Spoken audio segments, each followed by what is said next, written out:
بسم اللہ الرحمن الرحیم۔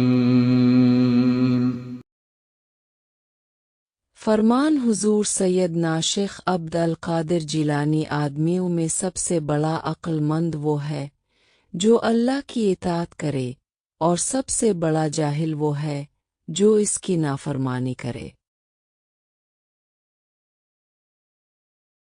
40 سال تک بیان فرمایا حضور سیدنا شیخ عبد القادر جیلانی نے 521 ہجری سے 561 ہجر تک 40 سال مخلوق کو واعظ و نصیحت فرمائی۔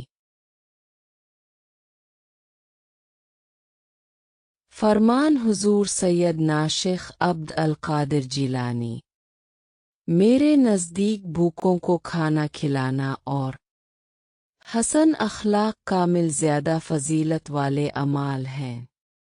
پھر ارشاد فرمایا، میرے ہاتھ میں پیسہ نہیں ٹھہرتا، اگر صبح کو میرے پاس 1000 دینار آئے تو شام تک ان میں سے ایک کی نہ بچے۔